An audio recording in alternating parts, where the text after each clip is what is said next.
Asesinos en series, atentados terroristas, secuestros, desapariciones, asesinatos y demás casos tienen algo en común, que todos y cada uno de ellos se ganaron el título de ser unos crímenes atroces. Bienvenidos sean a Crímenes Atroces, el podcast donde cada semana yo, Santiago Quiroz y Abato, les contaré a todos ustedes los casos de crimen real más atroces, macabros, mediáticos, terroríficos y sanguinarios que han marcado la historia de la humanidad. Bienvenidos sean al episodio 53, el tercer episodio del mes de marzo. Espero que les haya encantado el episodio 52, que hablamos sobre lo de Maricel Escobedo. Y perdonen ese ruido, es que estaba aquí acomodando el micrófono. Ya. Y pues les traigo un episodio que ya esto cumple prácticamente 20 años de lo ocurrido.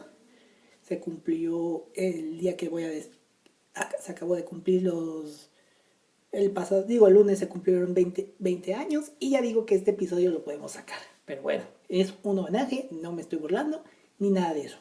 Adelante con el episodio. El 11 de marzo del 2004, la ciudad de Madrid vivió uno de los peores atentados terroristas que haya sufrido en los últimos tiempos. Estos atentados fueron productos del apoyo que le brindó a Estados Unidos para invadir Irak y que hoy en día conocemos los ataques por una canción muy popular. Así que hoy conocerán sobre el atentado al metro de Madrid. Si saben cuál canción es, pues ahí se los contaré más adelante. Pero antes de hablar del atentado, conozcamos un poco lo que pasó antes del ataque. El año era 2001 y en Estados Unidos se produjeron los ataques del 11 de septiembre por parte de miembros de Al Qaeda contra las Torres Gemelas en la ciudad de Nueva York y contra el Pentágono. Ya próximamente hablaremos del 9/11. A raíz de estos atentados, en el año 2003, escribí 203, no sé por qué, el entonces presidente de los Estados Unidos, George W. Bush, decidió invadir Irak bajo el argumento de estar o ser cómplice de los atentados, además de terrorismo y de posesión de armas de destrucción masiva, lo cual esto último era falso. Sí existía un régimen que era el de Saddam Hussein, pero las armas de destrucción masiva eran una tontería. Bueno. Y entre los países que apoyaron la invasión a Irak estaba España. Y de hecho, como un dato extra, México estaba en contra de esa invasión. El 18 de octubre del 2003, Osama Bin Laden, ex líder de Al Qaeda, expresó directamente varias amenazas a España tras el apoyo explícito y visible por parte del gobierno a las guerras de Irak y Afganistán y por la participación de las Fuerzas Armadas españolas en la coalición que ocupó Irak tras la invasión, emitidas por el canal qatarí Al Jazeera y posteriormente se publicó en periódicos como El Mundo y otros medios. A finales de 2003, el Centro Nacional de Inteligencia emite nota informativa en la que informaba de un comunicado de Bin Laden y de las amenazas del atentado yihadista que se cernía sobre España. En el mismo sentido, informó la Comisaría General de Información en una nota fechada el 28 de diciembre del 2003, comunicado que Al Qaeda, con un operativo de la organización Ansar al-Islam, estaría reclutando extremistas islámicos de Túnez y Argelia para trasladarlos a Alemania y España con el objetivo de planear atentados en Europa. Y hubo atentados en Europa del 2004-2005. El 10 de diciembre de 2003, el órgano de información de ayuda al pueblo iraquí, que es el centro de servicio de los Mujahideen, en la lista de distribución del Global Islamic Media, a través de Internet, difunde un documento donde aconseja atentar contra España. En la primera parte del dictamen de la Comisión Parlamentaria del 11M, dedicaba a terrorismo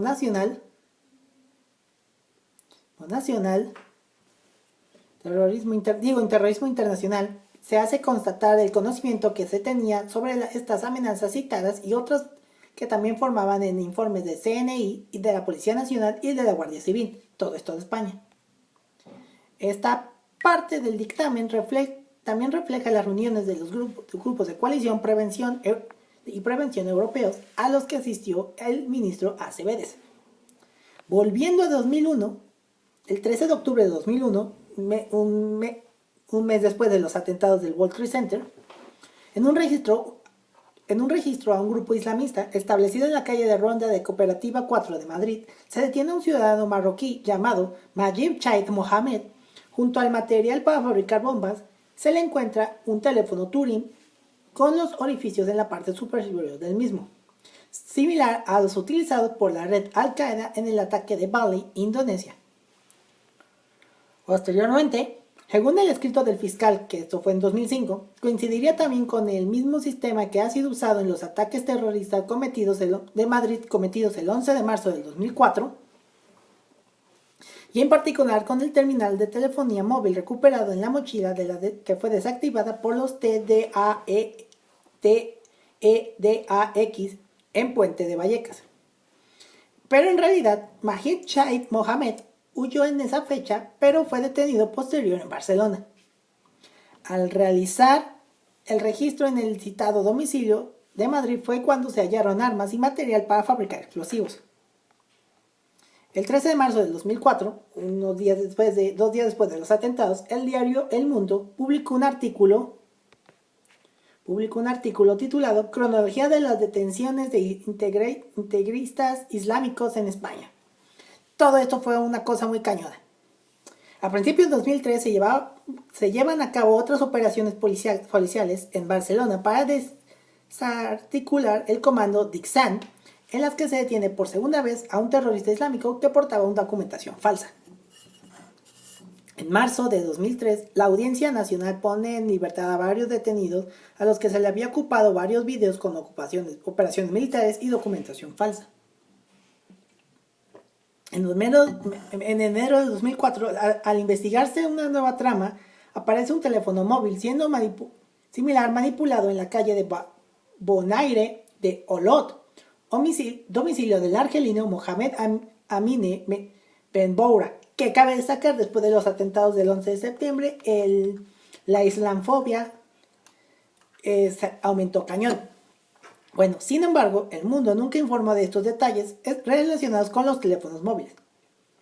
Algunos analistas ya en 2004, después de los atentados, consideraron la posibilidad de que todas estas operaciones policiales llevadas a cabo antes de los atentados crearan una falsa sensación de seguridad en las autoridades policiales y políticas y le atribuyen un efecto preventivo que no tuvieron.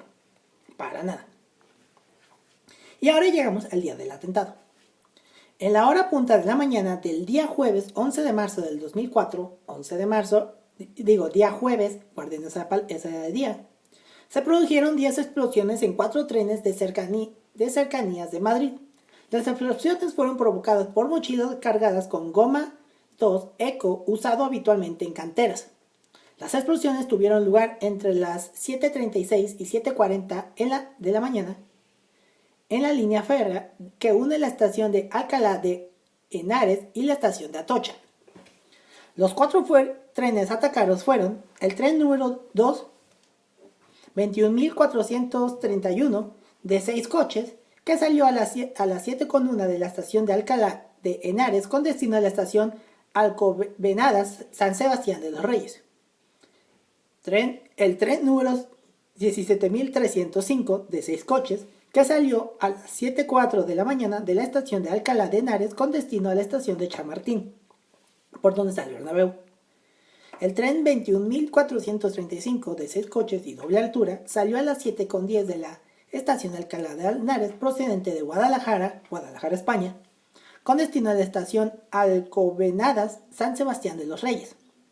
Y el tren número 21.713, de 6 coches, que salió a las 7:14 de la estación de Alcalá de Henares con destino a la estación de Príncipe Pío.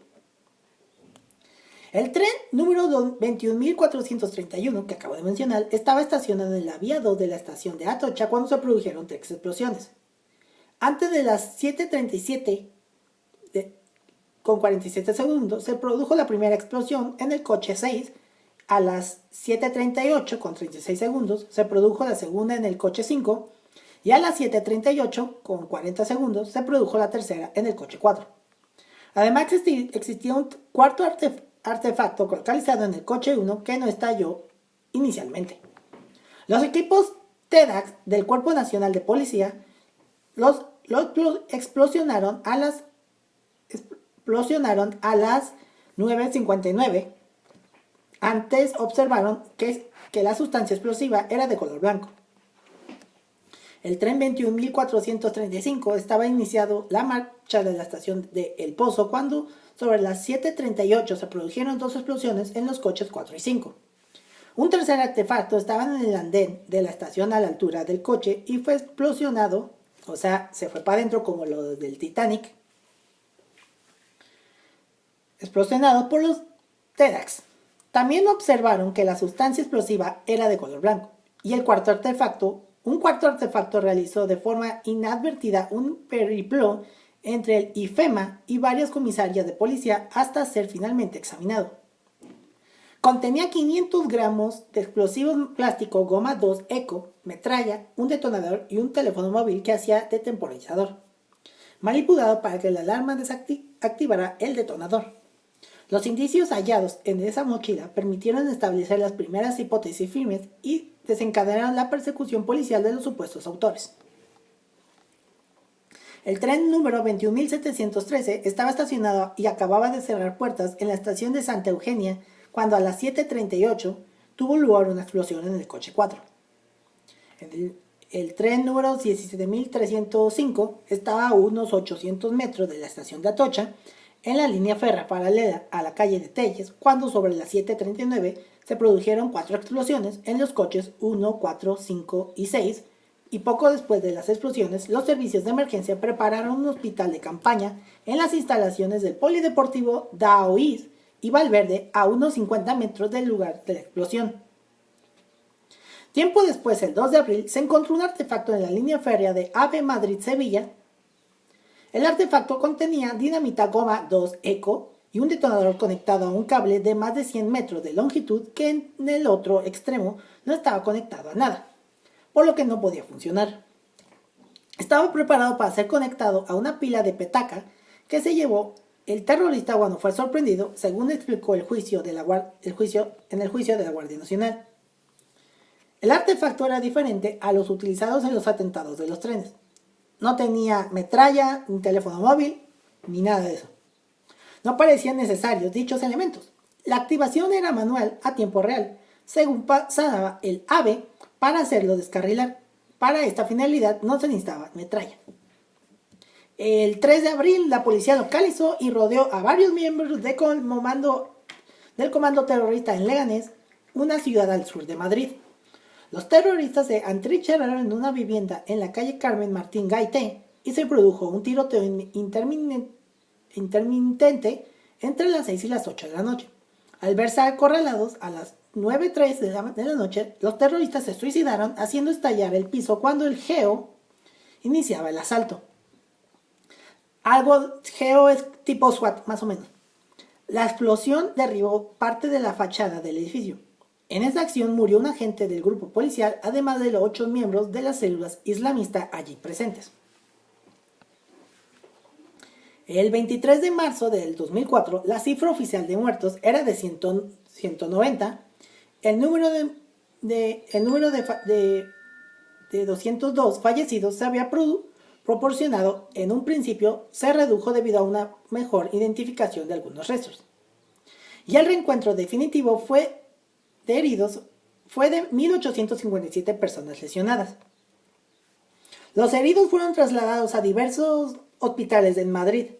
El número de afectados fue tan grande que fue preciso instalar un hospital de campañas en las instalaciones deportivas Daoíz y Valverde, aproximadas a la calle Telles, para proporcionar las primeras ayudas y planificar la evacuación a instalaciones hospitalarias. Algo así como cuando pasó el terremoto del 85, que tuvieron que improvisar campamentos, hospitales, o con el 11 de septiembre. El 3 de abril murió un agente del GEO cuando asaltaron el piso de los terroristas en Leganés.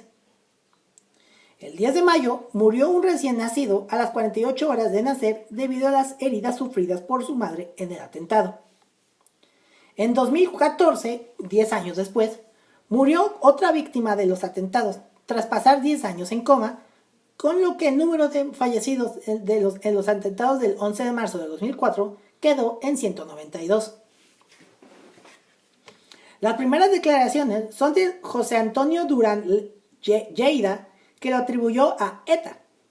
Poco después, Zapatero, quien era el presidente de España, en la cadena SER afirma, cito, una reflexión clarísima. ETA ha intentado intervenir en la campaña, porque en ese momento se estaba viviendo campañas electorales en España. Se sumaron a estas declaraciones sobre la autoría en orden Izquierda Unida, Ibarretxe y Lehendakari y Carod Rovira, secretario general de Esquerra Republicana. Más adelante el gobierno del Partido Popular y algunos medios de comunicación españoles se unieron a la atribución de la autoría a los atentados de ETA. Incluso el mismo día 11, faltando 3 días para las elecciones generales, el seno del gobierno se hicieron valoraciones. Dijeron, cito, si ha sido ETA, barremos. Si han sido los islamistas, gana el PSOE. O sea, ya están utilizando esto con fines políticos, como Bush el 11 de septiembre. ¿Qué me quedé? Arnaldo Ortegui, líder de Batasuna, negó la participación de ETA en los atentados y atribuyó la matanza a la resistencia árabe, según citó. El 11 de marzo, el ministro del Interior, Ángel Acebes, atribuyó a ETA la autoría de los atentados, añadiendo, cito, me parece absoluto intolerable cualquier tipo de intoxicación que haya dirigida por parte de miserables a desviar el objetivo y los responsables de esta tragedia, de este drama. El presidente del gobierno, José María Aznar, Aznar era el presidente, Zapatero todavía no era. O sí, pues ya me confundí. Pero bueno, Aznar dijo, cito, todos sabemos que este asesinato masivo no es la primera vez que se intenta. Lograremos acabar con la banda terrorista. Y mientras tanto, el líder de la oposición, José Luis Rodríguez Zapatero, quien posteriormente sería presidente, condenó los atentados mencionando a ETA. Dijo, cito, estamos ante el atentado más horrendo que haya cometido nunca ETA. Ante una barbarie incalificable cometida por un grupo de asesinos que quiere imponer su voluntad a una sociedad libre. A base de bombas, es un acto que repugna a cualquier conciencia. De la misma manera, el entonces presidente del gobierno autonómico vasco, Juan José Ibarretxe, condenó los atentados dado por hecho la participación de ETA en los hechos. O sea, se estaban diciendo que fue un tal. Sin embargo, el presidente José María Aznar y los servicios de la presidencia del gobierno no tuvieron en cuenta la nota informativa del Centro Nacional de Inteligencia emitida a finales del 2003, en la que informaba de un comunicado de Bin Laden de las amenazas de atentado yihadista que se cernían sobre España, cosa que ya comenté. No solo eso, las expresas y directas amenazas de Bin Laden a España tras el apoyo visible por parte del gobierno de España en las guerras de Irak y Afganistán y la participación de las Fuerzas Armadas Españolas en la coalición que ocuparía el país tras la invasión emitidas por el canal qatarí Acera el 18 de octubre de 2003 fueron publicitadas por el periódico El Mundo y al día siguiente como nota de agencia, difundida por más medios. Volviendo nuevamente al 2003, perdón, esto está en desorden cronológico, una reunión confidencial en Madrid de jefes de inteligencia militar de la OTAN, el director de CNI había adelantado el peligro creciente que en España se cometieron atentados islámicos tras el estallido de la guerra de Irak. Guerra que no debió hacerse. Después, con motivo de otras notas informativas del Centro Nacional de Inteligencia sobre el 11M, su director Jorge Descallar, en el libro autobiográfico ¿Valió la pena? Una vida entre diplomáticos y espías de 2005, escribió, cito, que se habían sentido engañados y manipulados cuando se presionó para emitir aquel desmentido a los comentarios de la cadena SER, o cuando el gobierno ya en funciones decidió el 18 de marzo desclasificar y publicar 2 informes del CNI, uno de ellos en un párrafo tachado. También era conocida en los ámbitos periodísticos la certera nota informativa del Centro Nacional de Inteligencia sobre el yihadista Lamari del 6 de noviembre de 2003, en la que alertaba a los atentados yihadistas en España. En la misma mañana del 11 de marzo del 2004, en el Centro Nacional de Inteligencia, en atención al contenido de sus notas y notas citadas, decidió recordárselo al gobierno y alertarle de la más probable autoría yihadista. Con ello, hubiera evitado precipitaciones del gobierno adjudicando los atentados a ETA en comunicados oficiales que posteriormente resultaron tan contraproducentes para el prestigio de España, además de proporcionar acusaciones de mentira a los ciudadanos. Como el 11 de septiembre. Estoy mencionando mucho el 11 de septiembre porque del 2000 al 2010 hubo varios atentados terroristas. Como eso no se tuvo en cuenta por el gobierno, el 11 de marzo a las 5:28 de la tarde, la ministra de Asuntos Exteriores, Ana Palacios, remitió telegrama a la ONU, embajadas y consulados comunicando la autoría de ETA, a la vez que requería a los embajadores, cito, aprovechar aquellas ocasiones que se le presenten para confirmar la autoría de ETA de estos brutales atentados, ayudando así a disipar cualquier tipo de duda de que ciertas partes interesadas puedan hacer querer seguir en torno a quien está detrás de estos atentados. El Consejo de Seguridad de Naciones Unidas emitió un comunicado condenando a ETA el mismo día 11. Antes de este telegrama, a las 3 de la tarde, según el jefe de TEDx, que es técnico de desactivación de explosivos, comisario Juan Jesús Sánchez Manzano, en su libro Las autoridades policiales y políticas han sido informadas por los TEDx que 1. ETA no había comunicado la colocación de bombas en los trenes como hacía siempre. 2. Dos bombas no habían explosionado. En las estaciones de Atocha y El Pozo contenían sustancias blancas. La dinamita titadí que normalmente usaba ETA era rojiza, lo que comunicó el jefe de TEDx inmediatamente a las 10 horas de ese mismo día 11. Así consta en la página 30 en el documento oficial número 5 del anexo documental del libro Las bombas del 11M, relato de los hechos en primera persona. 3. La furgoneta Renault Kangoo, utilizada por los terroristas y hallada en Alcalá de Henares, no tenía la matrícula doblada como habitualmente hacía ETA. 4. En esa furgoneta se encuentran restos de cartucho goma 2 Eco. También se encontraron detonadores de fabricación nacional que tampoco utilizaba ETA y una cinta cassette con cánticos del Corán. El 11 de marzo el periódico Al-Quds Al-Arabi recibió en su sede en Londres una carta que afirmaba que las brigadas de Abu Hafs al-Masir, en nombre de Al-Qaeda, estaban detrás de los atentados perpetrados en Madrid. Ese mismo 11 de marzo a las 10 de la noche, la cadena SER daba la noticia de que, cito, 3 fuentes distintas de la lucha antiterrorista han confirmado a la cadena SER que en el primer vagón del tren que explotaba antes de llegar a Atocha iba un terrorista suicida. Interior no lo confirma. Nunca se ha investigado ni llegado a conocer el origen de este bulo propagandístico propagado por Iñaki Gabilondo y Ana Terradillos, más allá de lo que proporcionó una periodista de una enorme solvencia. El periódico El Mundo, junto con otros medios de comunicación, un día después de los atentados yihadistas, publicó la noticia de la reivindicación por Al-Qaeda. Además, como CIA había publicado amenazas citadas anteriormente. Sin embargo, desarrolló y apoyó durante 10 años las teorías de conspiración del 11M. Teorías que no conté porque ya se me sigue muy largo este episodio. El 12 de marzo, ETA negó su responsabilidad de los atentados.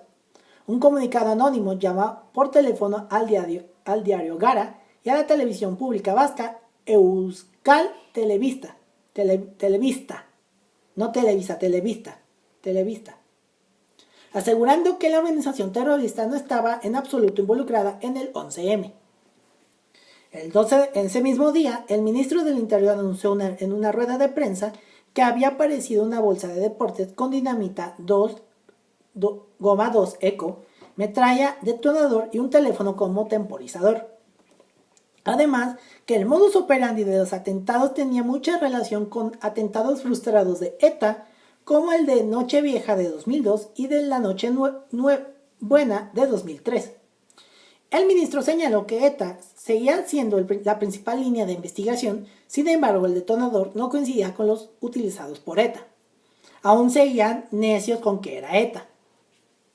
El 12 de marzo, nada más desactivar la bomba, a primera hora de la mañana, los TEDx remitieron una nota a las autoridades policíacas con los resultados de la actuación policial y con las analogías establecidas entre todos los indicios encontrados hasta ese momento.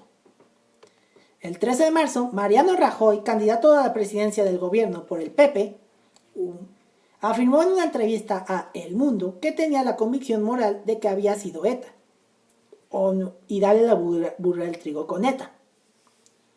El ministro del Interior, Acevedes, se reunió con el jefe de información de la Guardia Civil y supo que se iba a detener a varios marroquíes en relación con los atentados y las pruebas ya no apuntaban a ETA. Por fin alguien cambió de parecer. A pesar de ello, el ministro del Interior, en una nueva rueda de prensa, afirmó que la línea prioritaria de investigación tenía que ser ETA, porque era la organización terrorista que actuaba de forma prioritaria en España y negó haber tergiversado la información. Esa tarde, Rodríguez Zapatero llamó al ministro diciéndole que sabía desde hacía horas que la autoría era del terrorismo islámico. Por la tarde, una llamada efectuada a la televisión regional Telemadrid permitió localizar en una papelera junto a la mezquita del M30 un video en el que Al-Qaeda se declara autor del atentado. Un hombre con acento marroquí que afirmaba ser Abdul Yuan al-Afghani y se autodenominaba portavoz militar de Al-Qaeda en Europa, reivindicaba su autoridad. Hacia las 12:40 de la noche, el ministro del Interior informó de ello. Las declaraciones de los ministros Zaplana y Acevedes provocaron la reacción de todos los partidos políticos, excepto el PP. Acusaron al gobierno de manipular y ocultar información sobre la autoría de los atentados por razones electorales. Como ya les mencioné, era una semana antes de las elecciones. Los partidos recriminaron al gobierno su empeño en responsabilizar a ETA cuando todas las pistas apuntaban al terrorismo islamista. El portavoz socialista Pérez Rubalcaba dijo que los españoles se merecían un gobierno que no les mintiera. IU acusó al gobierno de dar un, cito, golpe de estado informativo. Miles de manifestaciones se concentraron en las calles acusando al gobierno de mentir y retrasar deliberadamente información relativa a la responsabilidad de la masacre, como el 11 de septiembre, que ya ven que dicen que el 11 de septiembre fue falso y todo eso. Eso lo contaré cuando cuente lo del 11 de septiembre. Esta discusión o polémica sobre la autoría sumada a irregularidades en las investigaciones fue la causa de las teorías de conspiración del 11M que surgieron de inmediato y se prolongaron durante 10 años. En un nuevo intento de involucrar a la banda terrorista ETA, pasados 5 años y publicadas las sentencias de la ANITS en junio de 2009, el director del Mundo, Pedro J. Ramírez y Casimiro García Abadillo, presentan un libro titulado TITA-D. En el extenso prólogo de 54 páginas, escrito por Casimiro García Abadillo, se recopilan las teorías de la conspiración difundidas con anterioridad. Tratan de justificar en la que los atentados de los trenes de cercanías, los autores habían utilizado dinamita dinamita de color utilizada por ETA. El libro está escrito por Casimiro García Vadillo y por Antonio Iglesias. Uno de los peritos independientes que analizaron los restos químicos durante el juicio y contiene el informe que resultó del peritaje. El informe concluye que como mínimo explotó titadín en los trenes, aunque pudo haber otras marcas de explosiones también.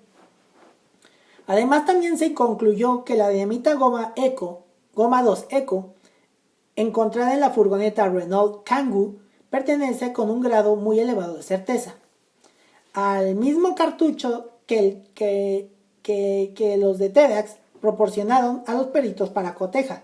Esto puede leerse en las páginas 396 a 398. El 11 de marzo se sucedieron concentraciones silenciosas en rechazo por el atentado en las universidades y en algunos colegios e institutos españoles. De hecho, también hubo un partido del Real Madrid ese mismo día que fue interrumpido por los atentados. En toda España tuvieron lugar manifestaciones espontáneas en cuanto se dio a conocer la noticia del atentado, sin esperar a las manifestaciones convocadas por el gobierno para el día siguiente. Hacia las 3 de la tarde de esa misma tarde, la reina Sofía junto con el príncipe Felipe y su prometida, Leticia Ortiz, llegaron al Hospital Gregorio Marañón de Madrid junto con la ministra de Sanidad, Ana Pastor, y otras autoridades para recibir las últimas noticias de las víctimas y conocer la repercusión real de semejante tragedia. Simultáneamente, las infantas Elena y Cristina, junto a sus esposos, visitaron el Hospital La Paz. El 12 de marzo, 11 millones de personas manifestaron por las calles de España contra los atentados. A las 7 de la noche se celebró en Madrid una manifestación convocada por el gobierno y todos los partidos políticos. 2,3 millones de personas se manifestaron bajo una lluvia intensa por la plaza, entre la plaza de Colonia Atocha.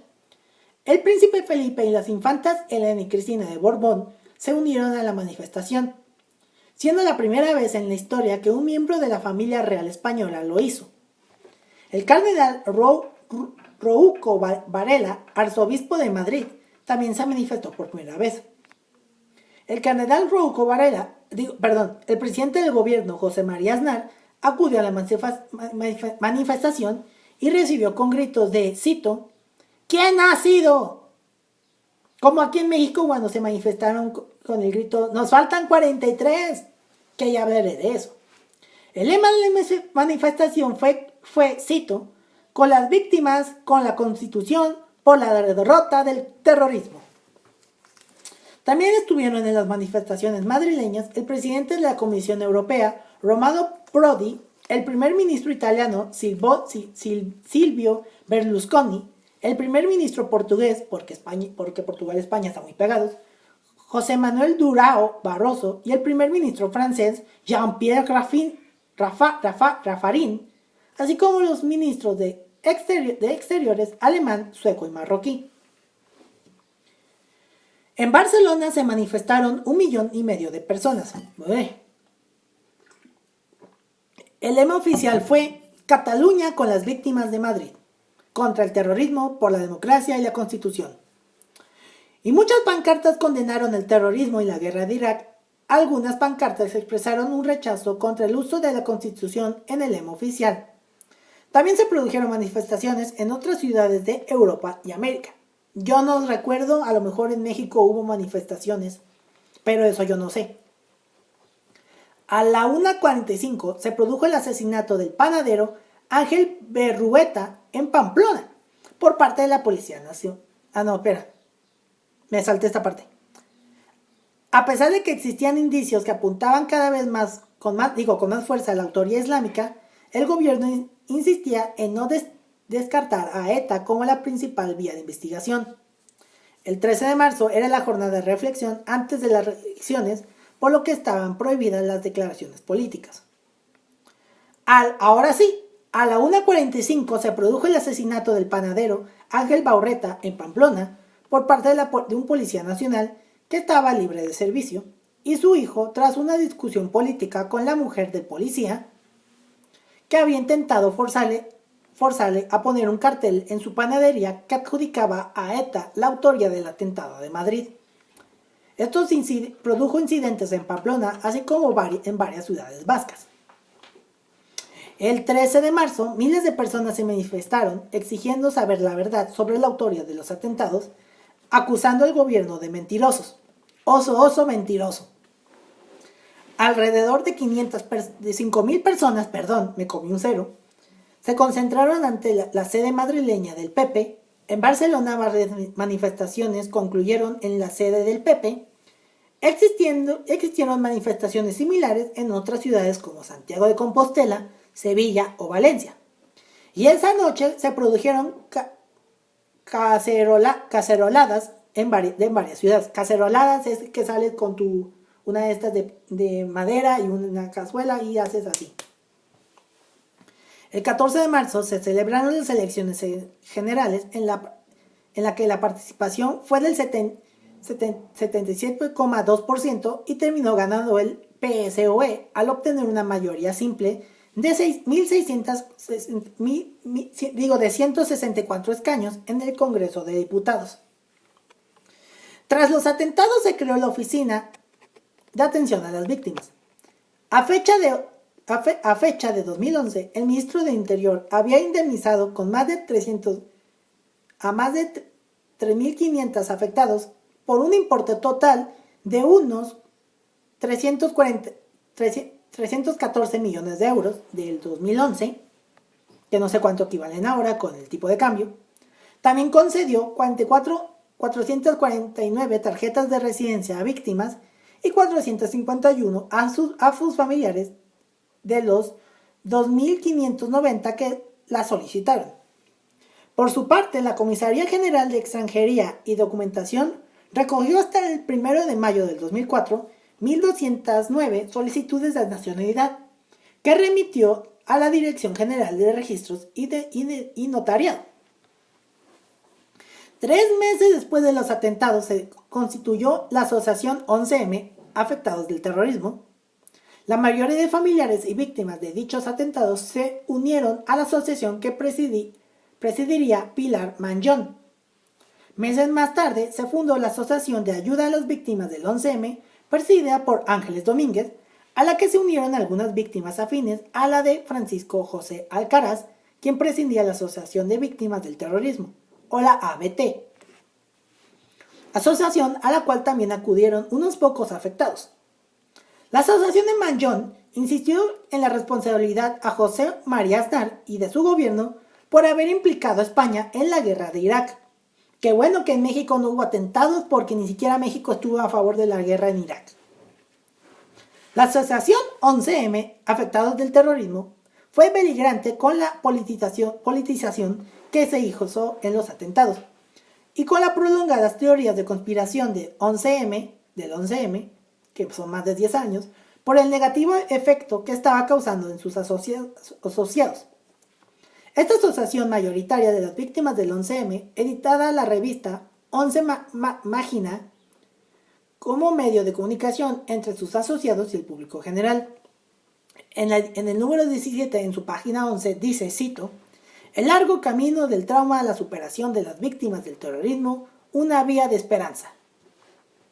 El catedrático de Psicología Clínica de la Universidad del País Vasco, Enrique Echeburra, dice, cito, "Junto a la victimización primaria derivada directamente del hecho violento, puede existir la victimización secundaria, ligada a la relación posterior existente entre la víctima y el sistema jurídico penal o un sistema institucional o social, que ya sea indemnización económica, asistencia psicológica, apoyo psicoeducativo a los hijos, afrentas a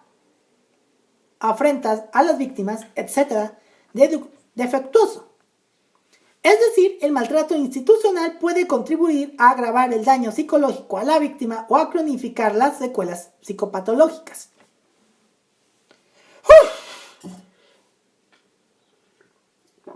Provecho.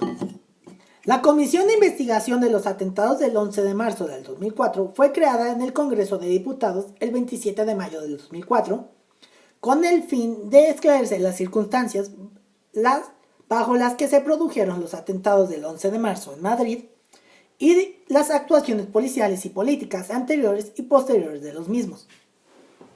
Se finalizó el 3 de junio del 2005 con un dictamen sobre las conclusiones. A lo largo de la legislatura número 8, 8, perdón, es que este número es romano, o sea, del 2004 al 2008, 4 años, el PP siguió formulando preguntas parlamentarias sobre la actuación de la policía, de la Guardia Civil y de la instrucción del sumario. Las investigaciones sobre los atentados permanecen abiertas y actualmente dirigidas por el juez Eloy Velasco, que ha sido sustituido a Juan del Olmo al frente del Juzgado Central de Instrucción número 6. Continúan atribuyéndose 5 diligencias separadas relacionadas con el sumario 20-2004, ya concluido. Moustar al-Mahad Dabas ha sido el primer procesado tras el primer juicio con ocasión de los atentados. Asimismo, se espera que Abdellah Chris, Hishman Ahmidan y Saad Husseini sean puestos en libertad en los próximos meses en Marruecos por su presunta relación con los ataques. Permanecen huidos Amer Azizi Mohamed Belhad,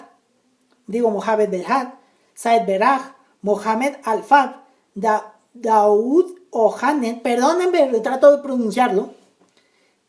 La investigación estima, no obstante, que algunos de los citados podrían haber muerto en Irak. Además, 5 perfiles genéricos, especialmente relevantes, permanecen aún sin identificar.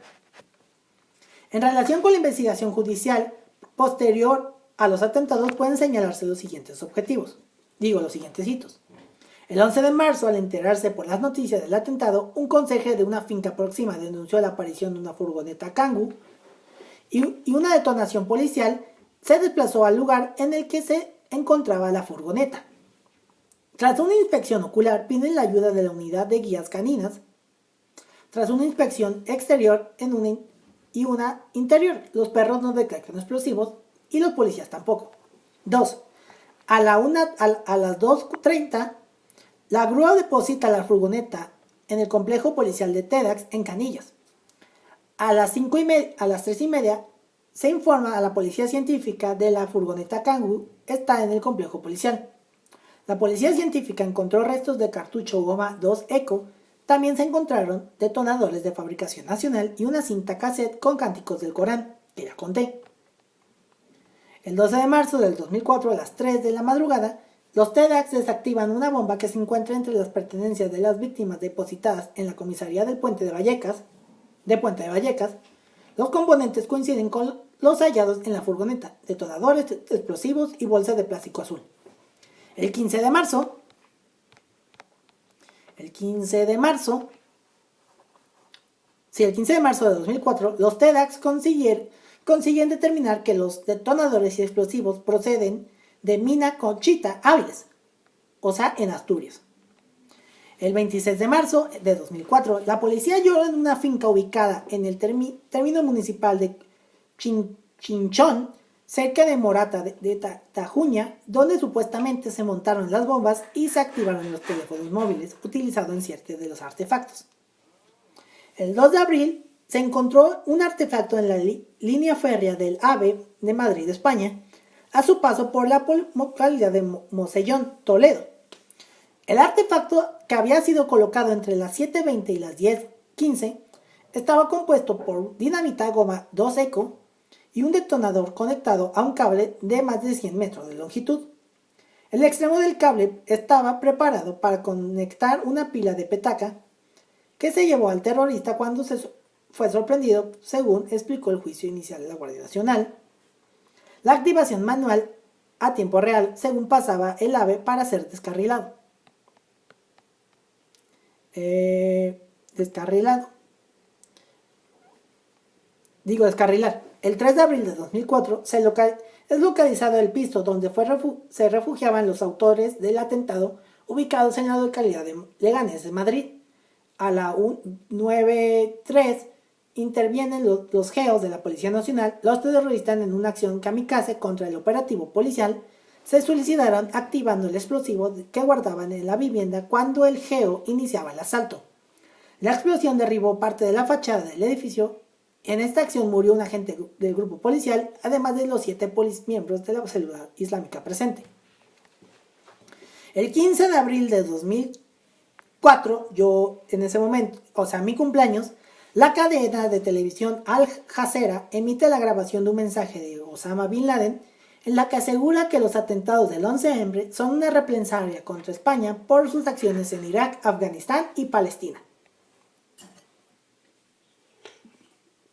El 6 de mayo del 2004, el FBI arrestó en Portland, Oregon, Estados Unidos, al abogado estadounidense Brandon Mayfield, converso al Islam, al determinar que era suya la huella dactilar encontrada por los investigadores españoles en la mochila con explosivos que no estalló. Sin embargo, el gobierno español anunció el 21 de mayo siguiente que la huella pertenecía al ciudadano algerino Daoud Ougnani. El 8 de junio del 2004 fue arrestado en Milán Rabey Osam el Saed Ahmed, alias Mohamed el Egipcio. Inicialmente se era condenado como uno de los cerebros o ideólogos del 11M, condenado en Italia a 8 años de prisión como responsable de la asociación para delinquir con fines de terrorismo internacional. Sería, en cambio, absuelto en España de todos los cargos de lo que se le acusaba. El día 13 de junio del 2004 es localizado frente a la calle Infantado de Alcalá de Henares su vehículo Skoda Fabia, supuestamente empleada por la célula terrorista, junto a la furgoneta Renault Kangoo, hallada el mismo día del atentado. El 16 de noviembre del 2004 fue condenado Gabriel Montoya Vidal, conocido por el sobrenombre de El Gintanillo, de 16 años de edad, de nacionalidad española, a 6 años de internamiento en régimen cerrado por un delito de suministro de explosivos a un grupo terrorista.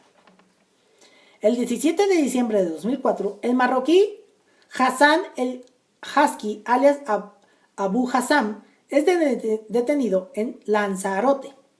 La instrucción le consideraría como el líder en España del Grupo Islámico Combatiente Marroquí, o el GICM, ahí se apagó esta cosa, GICM, ha sido condenado en España a 14 años de prisión,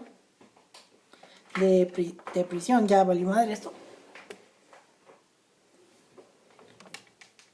Fue condenado a 14 años en prisión, siendo posteriormente extraditado a Marruecos para ser juzgado por sus presuntos vínculos con el atentado de Casablanca, Marruecos, de 2003. El 1 de febrero del 2005 fue detenido en Bélgica Youssef Belhad, también considerado como miembro del GICM. La instrucción le atribuía el área de Abu Duyan, la persona en cuyo nombre la célula reivindicó los atentados. Pero dichos extremos no fueron acreditados en el juicio oral, en el que se le condenó a 12 años de prisión por pertenencia a una organización terrorista. El 15 de junio del 2005, Mohamed Larry Ben Seyam es detenido en Santa Coloma de Granadet, Barcelona, dentro de la denominada Operación Sello. El 23 de julio del 2005 sería igualmente detenido en Serbia Abdelmajid Bouchar, quien había logrado escapar del cerco policial al piso de Leganés en abril de 2004.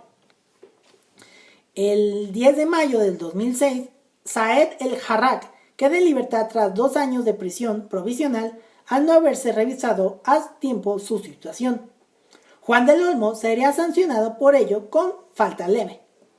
Luego, el 28 de febrero del 2007, Juan del Olmo decreta la prisión incondicional para Abdellahi Hitz al considerarlo autor material de los atentados. Hitz es H-R-I-Z, no sé cómo se pronuncia, se halla actualmente preso en Marruecos a espera de ser juzgado. El 20 de septiembre del 2008, Moustaz Al-Mayah Davas es procesado por colaboración con organización terrorista. El martes 10 de abril de 2006, el magistrado de la Audiencia Nacional, Juan del Olmo, concluye que el atentado fue inspirado, pero no ejecutado por la red Al-Qaeda, justificando la acción de la participación española en la guerra de Irak. La autoría intelectual y financiera del atentado permanece sin resolver y no consta en el sumario, porque no existían pruebas sólidas para determinar la autoría intelectual de ninguno de los procesados.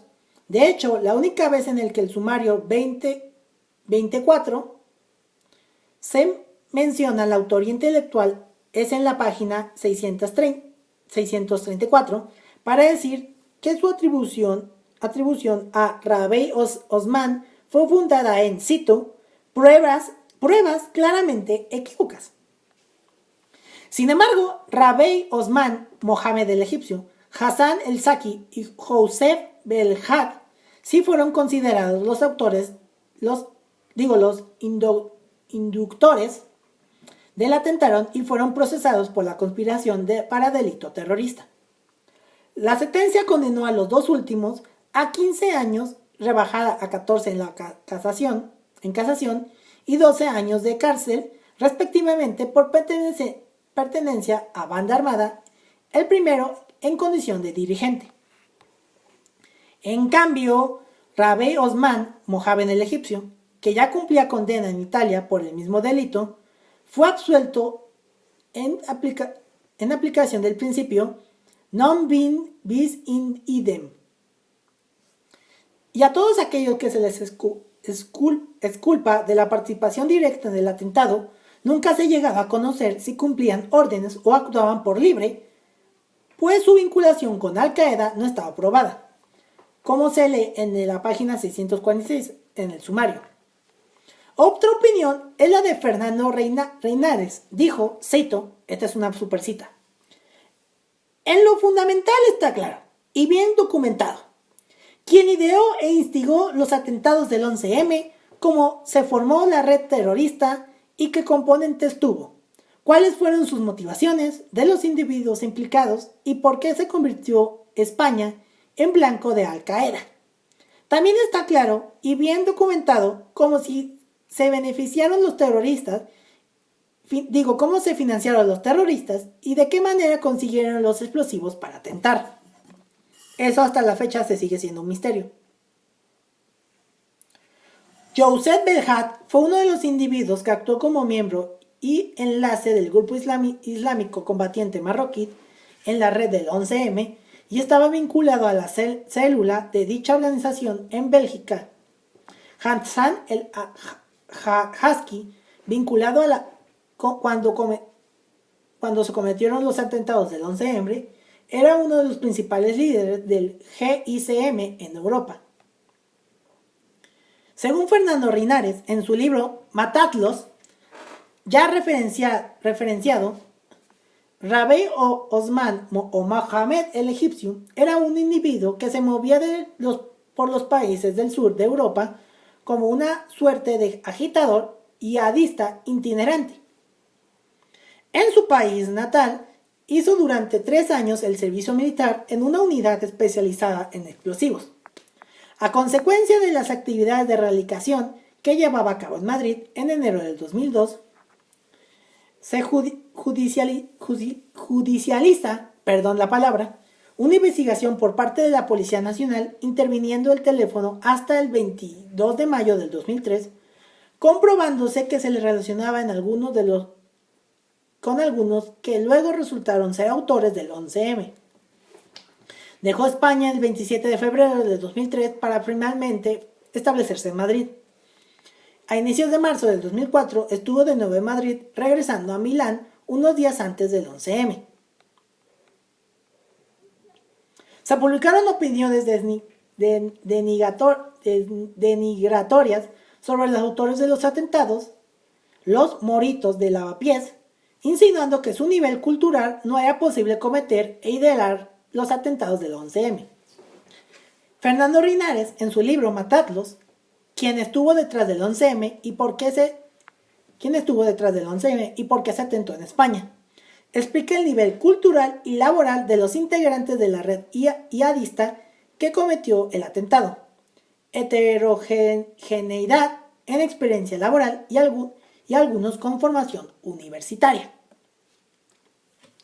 Mercedes Cabrera, en su libro 11 de marzo 2004, el día del mayor atentado de la historia de España, desglosando el perfil de los autores, exponen que Sarhane Ben Abdeljamid Fakhet, alias el tunecino, tenía formación universitaria y para más inir, o sea, burla, había sido becado por el gobierno español. El 20 de septiembre del 2008 se publicó el auto de procesamiento contra Moustaz Al-Mayadh Dabas por colaboración con organización terrorista. Dabas, que era un sirio nacionalizado español, fue detenido en Londres el 18 de marzo del 2005 y entregado por la justicia británica en marzo del 2007. El autor del procesamiento dictado fue por el magistrado Eloy Velasco.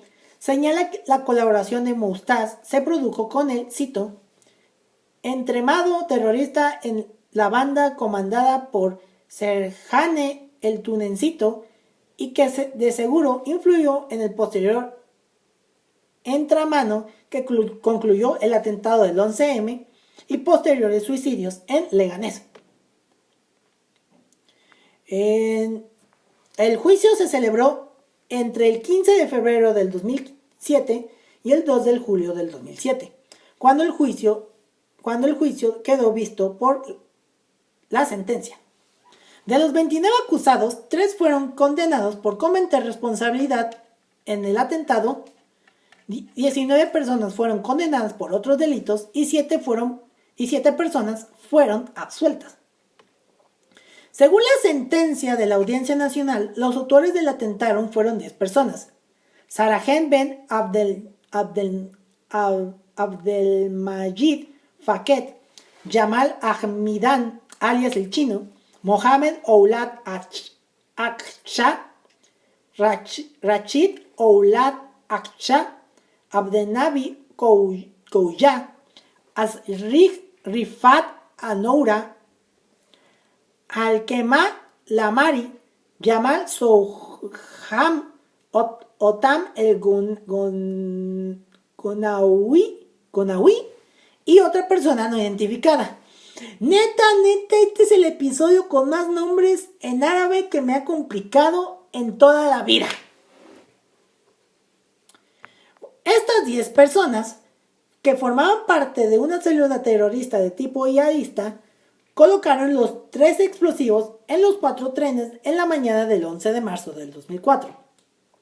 De las 10 personas declaradas integrantes de la célula terrorista y consideradas como autores del atentado, solo fueron enjuiciados Jamal y Otam, debido a que los demás habían muerto. El Ganaoui fue condenado a 42.219 años de prisión y Sougam fue condenado a 42.917 años de prisión, sumándole las penas correspondientes a cada uno de los delitos cometidos contra cada una de las víctimas del atentado.